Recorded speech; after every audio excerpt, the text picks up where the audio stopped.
I've always been a creature of habit, especially when it comes to my work routine.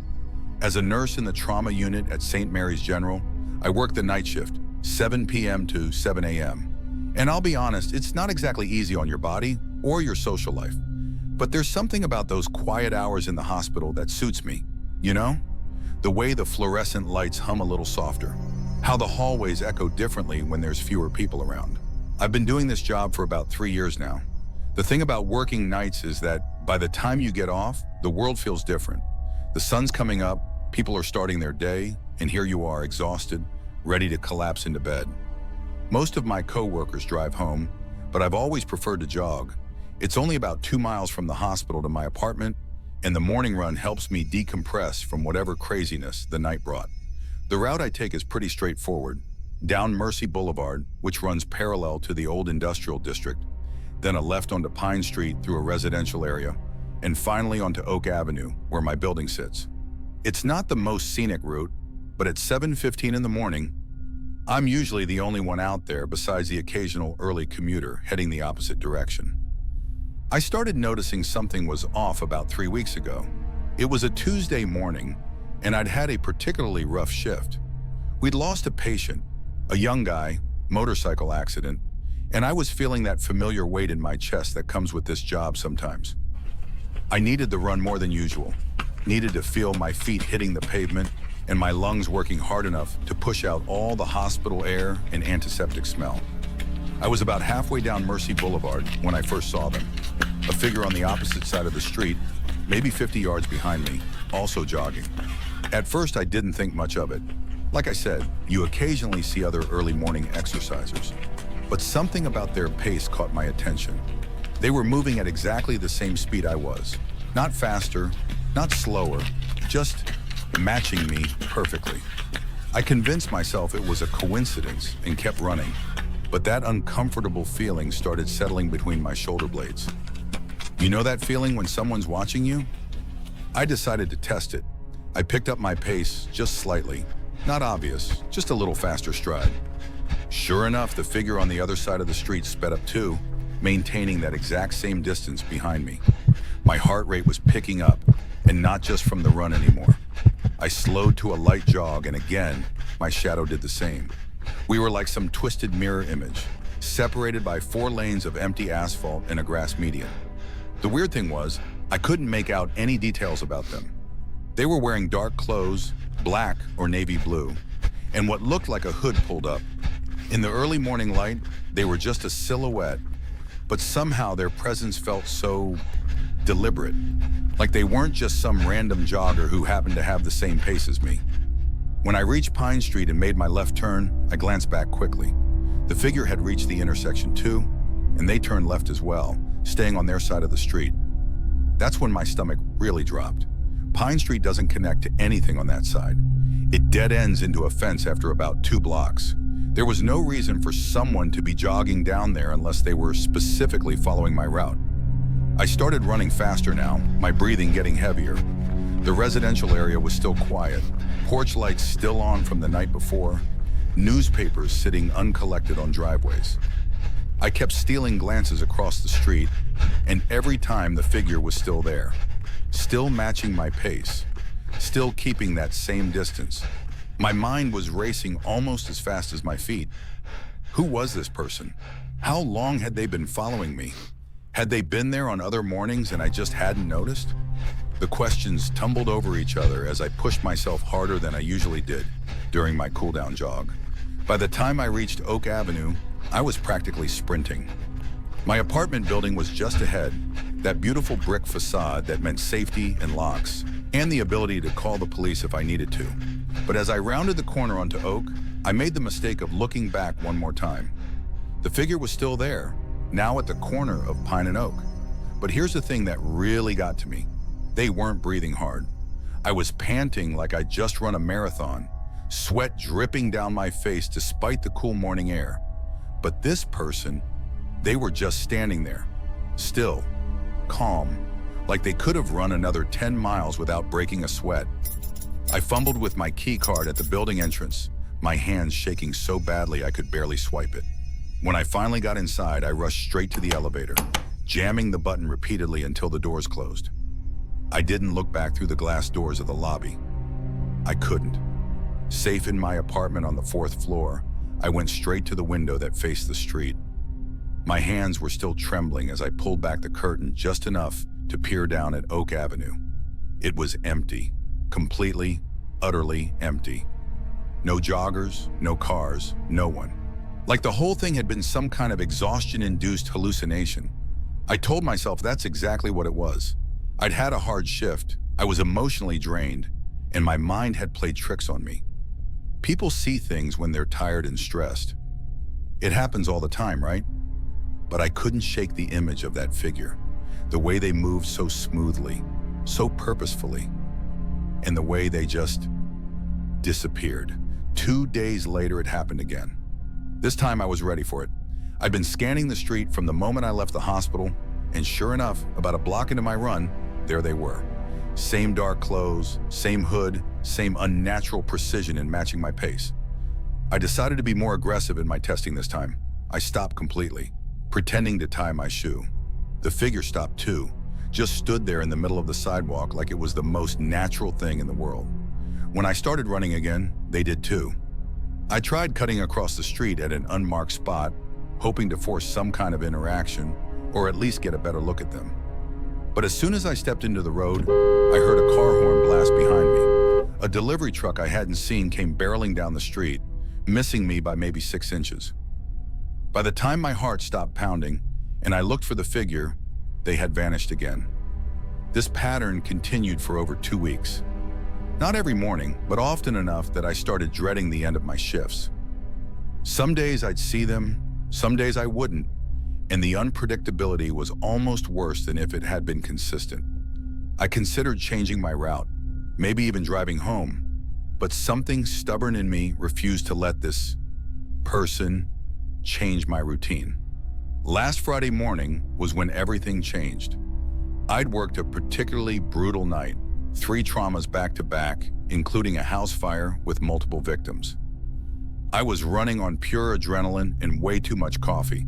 The jog home was supposed to be my way to decompress, but I was wound so tight I probably could have sprinted the whole way. The figure appeared earlier this time, right as I stepped out of the hospital parking lot, and they were closer, much closer. Instead of 50 yards behind me, they were maybe 20 feet back, still on the opposite side, but close enough that I should have been able to make out some features. But I couldn't. Even at this distance, they remained this featureless silhouette. No face, no distinctive clothing details. Just this human-shaped shadow that moved with an unsettling fluidity. I started running immediately, faster than I ever had during my morning routine. My legs were already tired from being on my feet all night, but fear gave me energy I didn't know I had. Behind me, I could hear the soft thudding of footsteps on pavement, matching my pace exactly. That's when I decided to try something different. Instead of turning left on Pine Street like always, I kept straight on Mercy Boulevard.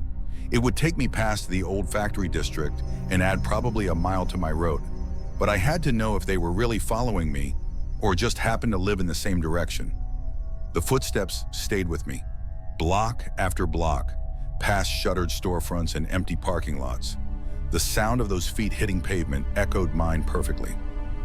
My lungs were burning now, my legs screaming in protest, but I kept running. I had to know where this would end. At some point, I realized the footsteps had stopped. I slowed down, then stopped completely, gasping for air in front of an abandoned auto shop. I looked around frantically, but the street was empty in both directions. No sign of anyone.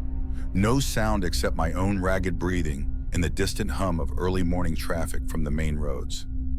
I was completely alone. But I didn't feel alone. I felt watched. Every shadow between buildings seemed to hide a pair of eyes. Every parked car might have someone crouched behind it. The feeling was so intense that I ended up running the rest of the way home at full sprint, not stopping until I was inside my building with the door locked behind me. That afternoon, I couldn't sleep. Every time I closed my eyes, I saw that dark figure in my peripheral vision. I kept getting up to check the window, scanning the street below for any sign of movement. Nothing, always nothing. Finally, around 3 p.m., I gave up on sleep and decided to do something that had been nagging at me for days. My building has security cameras, one facing the front entrance, one covering the side street, and one that has a view of the corner where Pine meets Oak. All residents have access to the footage through an app on their phones in case we need to check on packages or report suspicious activity. I'd never used the app before, but I figured now was a good time to start. With shaking fingers, I navigated to Friday morning's footage and selected the camera that covered the corner. I fast-forwarded to around 7:25 a.m. when I would have been turning onto Oak Avenue during my sprint home. There I was on the grainy black and white screen, running like my life depended on it, looking back over my shoulder repeatedly. I watched myself fumble with the key card, saw my obvious panic as I struggled to get inside the building. But here's the thing that made my blood run cold. I was alone, completely, utterly alone. The timestamp showed I ran for 12 straight minutes from the moment I appeared on camera to when I entered the building. 12 minutes of me constantly looking back, clearly terrified of something behind me. 12 minutes of me running from absolutely nothing. But I know what I saw. I know what I heard. Those footsteps weren't my imagination, and that figure wasn't some trick of the light or shadow, which leaves me with a question that I can't answer, no matter how many times I replay that footage. If I was running alone, what was I running from?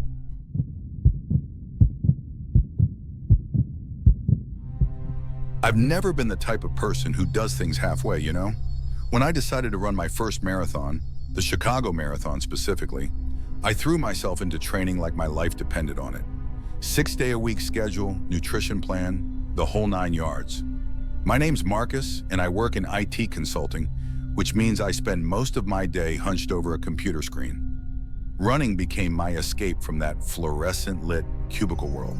The thing about marathon training is that you need to build up your mileage gradually, and that means you're constantly looking for new routes to keep things interesting. After 3 months of pounding the same suburban sidewalks around my neighborhood, I was desperate for something different. That's when I discovered the Whispering Pines trail system. Located about 15 minutes from my house, Whispering Pines is this sprawling forest preserve with dozens of interconnected trails.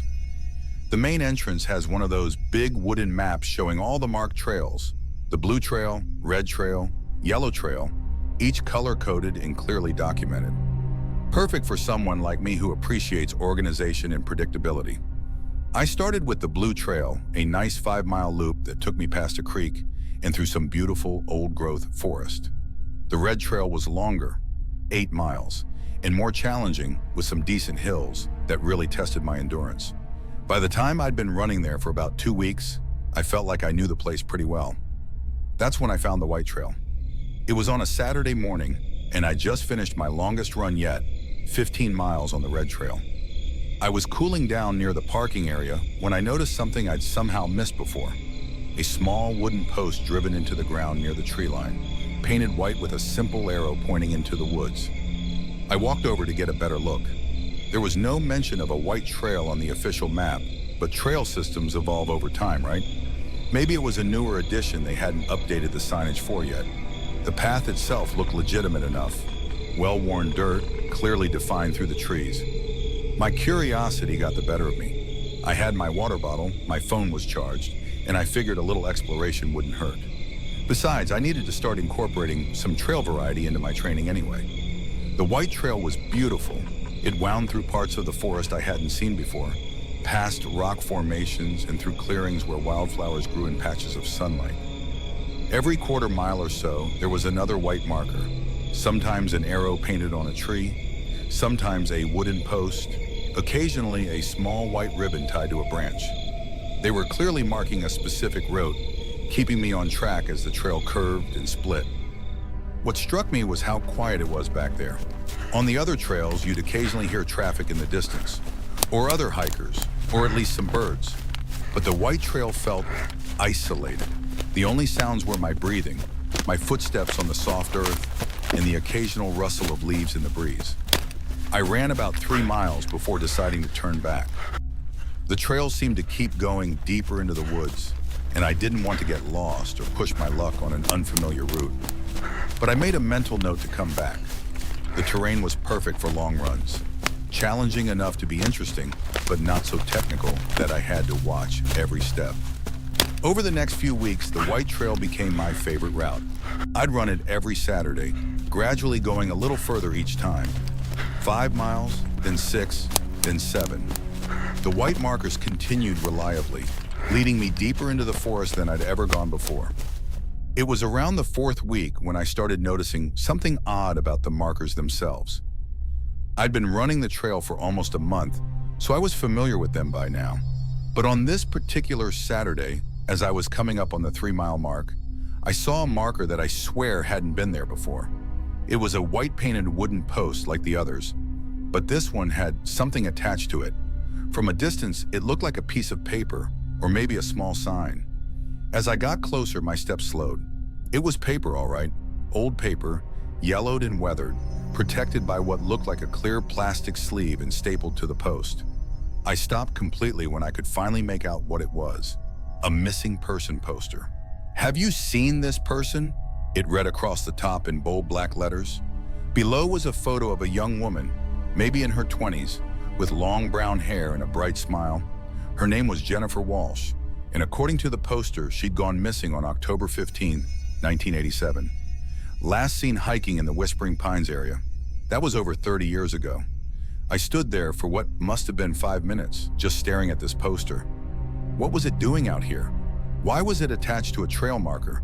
And more importantly, how had I not noticed it before?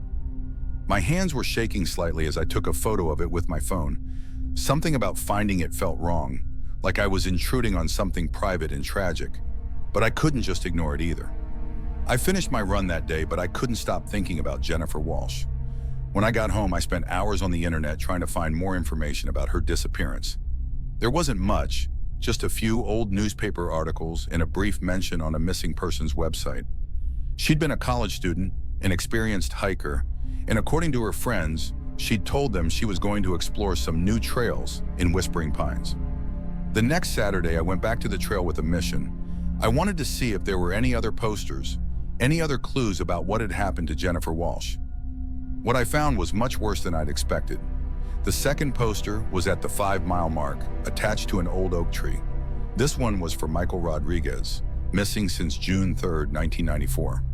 28 years old, avid runner, last seen heading to Whispering Pines for what he called trail exploration. His photo showed a fit Hispanic man with kind eyes and an easy smile. The third poster, at mile 6, was for David Chen, missing since September 12, 1999. 32 years old, marathon training, told friends he'd found an amazing new trail that he wanted to map out properly. By the time I found the fourth poster, Amanda Collins, missing since March 8, 2003, my blood had turned to ice water. Each poster was older than the last, weathered by years of exposure, but still readable. All hikers or runners, all last seen at Whispering Pines, all following what they described to friends as a new trail or unmarked path. I should have turned around then. I should have run back to my car and called the police. But something compelled me to keep going, to follow the white markers to wherever they led. Maybe it was morbid curiosity. Maybe it was some misguided sense that I owed it to these missing people to find out what had happened to them. The trail continued for another mile before opening into a clearing I'd never seen before. It was roughly circular, maybe 50 feet across, surrounded by tall trees that blocked out most of the sky. In the center of the clearing was a large wooden post, bigger than the trail markers, with multiple arms pointing in different directions like an old-fashioned signpost. As I got closer, I realized that each arm of the signpost had something attached to it. More posters, many more. I counted 12 in total, arranged around the post in what seemed like chronological order. The oldest was from 1983, Robert Hayes, missing for over 40 years now. The newest was, my legs gave out. I dropped to my knees in the soft earth of the clearing, staring up at the most recent poster in disbelief. The paper was crisp and white, obviously fresh. The plastic sleeve was clear and new, and the photo was of me. "Have you seen this person?" It read. Marcus Thompson, 29 years old, missing since October 21st, 2023. Last seen trail running in Whispering Pines Forest Preserve. If you have any information, please contact October 21st, 2023, tomorrow's date. I don't remember getting up. I don't remember running back through the forest or driving home. The next thing I knew, I was sitting in my living room, still in my running clothes, staring at my phone. I'd taken pictures of every poster, including my own. But when I scrolled through my photo gallery, they weren't there. Nothing. Just my usual post-run selfies and training screenshots. I went back to my computer and searched for more information about the missing people. Every name, every date I could remember. But here's the thing, I couldn't find any of them. No Jennifer Walsh missing from 1987. No Michael Rodriguez from 1994. No David Chen. No Amanda Collins, none of them. It was like they'd never existed at all. The smart thing to do would be to never go back to Whispering Pines, to find a different place to train, maybe stick to the roads from now on. But I need to understand what's happening. I need to know why my photo is on that signpost dated for tomorrow. Because here's what terrifies me most of all. Despite everything I've seen, despite that poster with my face on it, I can't stop thinking about that trail. Even now, sitting in my safe, locked house, all I want to do is lace up my running shoes and head back to those white markers. They're calling to me, and I'm afraid that tomorrow I'm going to answer.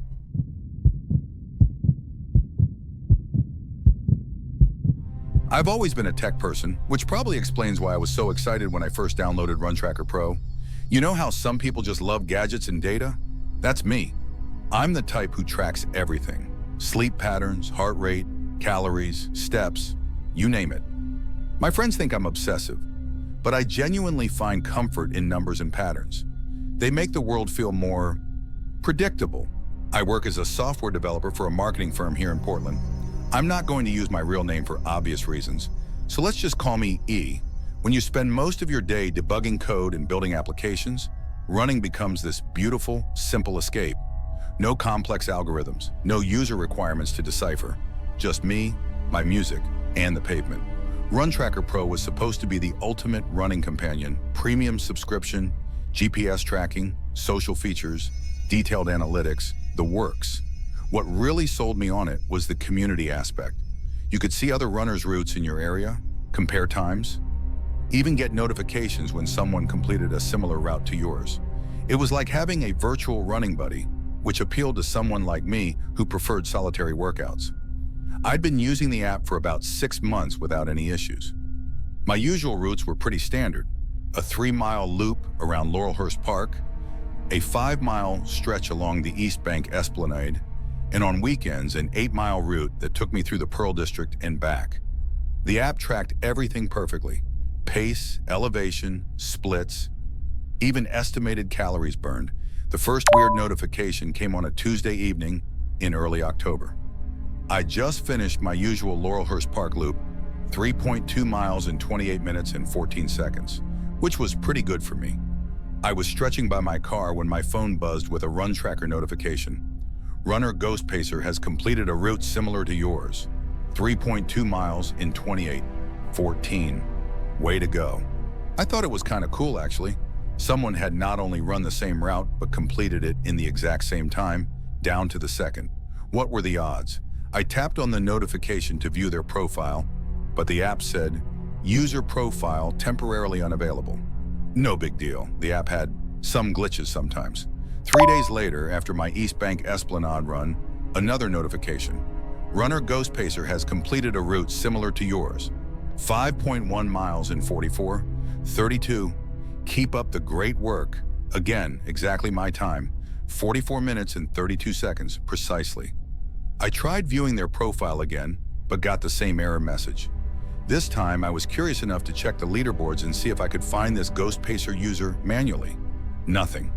No user by that name in any of the local running groups or citywide rankings. By the fourth identical notification, my developer instincts kicked in. This wasn't a coincidence. This was either a bug in the app or someone was somehow spoofing their GPS data to match mine perfectly. But why? And how were they getting my exact times? I started paying closer attention to when the notifications came through. After that Thursday evening run around the Pearl District, I timed it. My notification came through exactly 3 minutes after I finished my run and saved it to the app. Every single time. 3 minutes. I decided to test something. The following Saturday, I planned a completely new route, one I'd never run before. I mapped it out the night before, starting from my apartment building, heading west toward Forest Park, then looping back through the Northwest District, about 7.5 miles total with some decent hills that would definitely slow my pace. During the run, I paid extra attention to my surroundings. Was someone following me? I looked for other runners, cyclists, anyone who might be tracking my movements. Nothing seemed out of the ordinary. A few dog walkers, some other joggers going in different directions, but nobody who appeared to be shadowing me. I finished the run in 1 hour, 3 minutes, and 27 seconds. Not bad for a new route with those hills.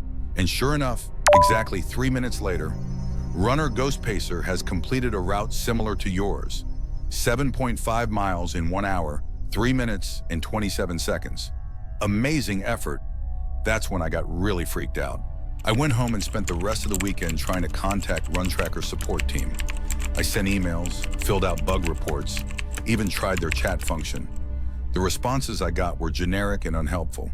Thank you for your feedback. We're always working to improve the user experience. Have you tried logging out and logging back in? Logging out and back in didn't help. Neither did deleting and reinstalling the app.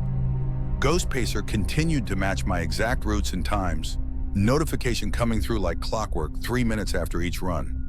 I started documenting everything, screenshots of the notifications, GPS coordinates, exact timestamps. If this was some kind of stalking situation, I wanted evidence. But the more data I collected, the more impossible the whole thing seemed. Here's what really got to me. I started varying my routes randomly. I'd decide mid-run to take a different street, cut through a park I hadn't planned on, make completely spontaneous turns. It didn't matter. Ghost Pacer always completed the exact route I actually ran, not the route I'd originally planned. 3 weeks into this madness, I had an idea. As a developer, I knew that apps sometimes had hidden debug menus or admin functions that regular users couldn't access. I spent an evening reverse engineering RunTracker Pro, digging through the code, looking for backdoors or overlooked features. What I found chilled me to the bone. Buried deep in the app's settings, accessible only through a specific sequence of taps and gestures, was a developer menu. Most of it was technical gibberish, but one section caught my attention: user profile debugging tools. Using these tools, I was finally able to access Ghost Pacer's full profile. The account had been created on November 15, 2026, 3 years in the future. I stared at that date for probably 10 minutes, convinced I was misreading it somehow. But there it was, clear as day, November 15th, 2026. The profile showed hundreds of completed runs, all matching routes I recognized as mine. But according to the timestamps, they'd all been logged before I'd actually run them. Every route I'd completed in the past 6 months was there in Ghost Pacer's history, dated weeks or months before I'd actually run them myself. I scrolled through the data with shaking hands. My Tuesday evening, Laurelhurst loops, my weekend-long runs, even that experimental route through Forest Park, all there, logged by Ghost Pacer before I'd ever thought to run them. But the profile contained more than just routes I'd already completed. It had dozens of other runs listed, routes through parts of Portland I'd never been to, with future dates extending months ahead. According to Ghost Pacer's profile, tomorrow I was scheduled to run 4.3 miles through the Southeast Industrial District. Next week, apparently, I'd complete a 10-mile route that wound through areas near the Columbia River that I'd never even heard of. And these weren't just random routes. Looking at the GPS coordinates more closely, I realized they formed a pattern when viewed on a map. Each route was connected to the next, like pieces of a larger puzzle. When I traced them all together, they spelled out something. A word: help. My hands were trembling so badly I could barely hold my phone. I screenshotted everything I could before the developer menu suddenly crashed and refused to open again. When I tried to access Ghost Pacer's profile through normal means, I got the same error message as always: user profile temporarily unavailable. That was a week ago. Since then, I haven't run at all. I deleted the app, threw my running shoes in the back of my closet, and have been taking the bus to work instead of jogging. But every day my phone still gets notifications. Runner Ghost Pacer has completed your scheduled route. You missed a great run. The notifications keep coming, even though I don't have the app installed anymore, even though I'm not running. They're telling me about routes I was supposed to complete, routes that apparently exist somewhere in a database created 3 years from now. And here's the thing that terrifies me most. According to Ghost Pacer's profile, the routes I'm scheduled to run get progressively further from home, further from populated areas. The final route, dated 6 months from now, starts in downtown Portland, but ends in the middle of the Mount Hood National Forest, 24.7 miles. The notation next to that entry just says, route complete, user inactive. I don't know who or what Ghost Pacer is. I don't know how an account can exist 3 years before it's created, or how it knows routes I haven't run yet.